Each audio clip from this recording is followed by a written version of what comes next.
பீகார் சட்டப்பேரவைக்கு 4ஆம் கட்டமாக 55 தொகுதிகளில் இன்று தேர்தல் நடைபெற்று வரும் நிலையில் எந்த கட்சி வேட்பாளருக்கு வாக்களித்தோம் என்பதை வாக்காளர்கள் அறிந்து கொள்ளும் புதிய தொழில்நுட்ப வசதி முசாபர்பூர் தொகுதியில் அறிமுகப்படுத்தப்பட்டுள்ளது.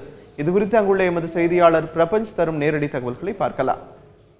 131 சட்டமன்ற தொகுதிகளில் வெற்றிகரமாக வாக்குப்பதிவு நடந்து முடிந்திருக்குது. 4வது கட்டமாக வாக்குப்பதிவு பீகார் சட்டமன்ற தேர்தலில் பார்த்தீங்கன்னா இன்று நடைபெற இருக்கிறது.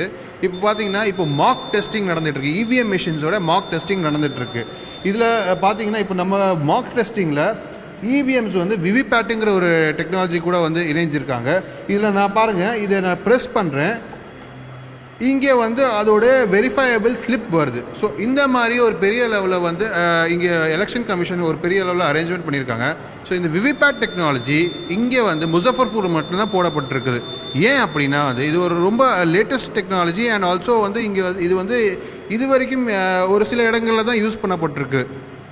ஏன் யூஸ் பண்ணுறாங்க அப்படின்னா, ஒரு ஓட்டர் தன்னோட வாக்காளர் தன்னோட வாக்கை பதிவு செஞ்ச உடனே அவர் சில நேரத்தில் ஒரு குழப்பத்தில் இருப்பார். நான் சரியான பட்டன் தான் அழுத்திருக்கேனா அப்படிங்கிற ஒரு குழப்பம் அவரிடையே நிலவும். ஸோ அந்த குழப்பத்தை போக்குறதுக்காகவே ஒவ்வொரு தடவும் வாக்காளர் தன்னுடைய வாக்கு பதிவு பண்ணும் போது இந்த ஒரு ஸ்லிப்பு அதோட வெளில அந்த பாக்ஸ்குள்ளேயே விழுந்து விடும்.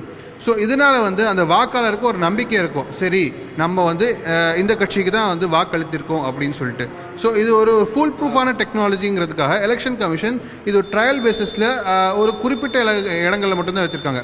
இது ஒரு நக்சல் நிறைந்த இடமா இருக்கிறதுனால இங்கே அச்சுறுத்தலும் பெரிய அளவில் இருக்கிறதுனால என்ன மாதிரியான வேணாலும் சம்பவங்கள் நேரிடலாங்கிற ஒரே காரணத்தினால விவிபேட்டுங்கிற ஒரு டெக்னாலஜி இங்கே அமைக்கப்பட்டிருக்குது.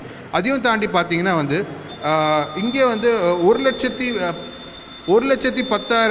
சிஆர்பிஎஃப் போலீஸ் பர்சனல், அதுக்கப்புறமா இங்கே நார்மல் போலீஸ் பர்சனல், நாளில்லா பறக்கும் விமானம், அது போன்ற ஹெலிகாப்டர்ஸ் எல்லாமே இங்கே அமர்த்தப்பட்டிருக்குது. ஒளிப்பதிவாளர் சிவாவுடன் பிரபஞ்ச், பீகார்.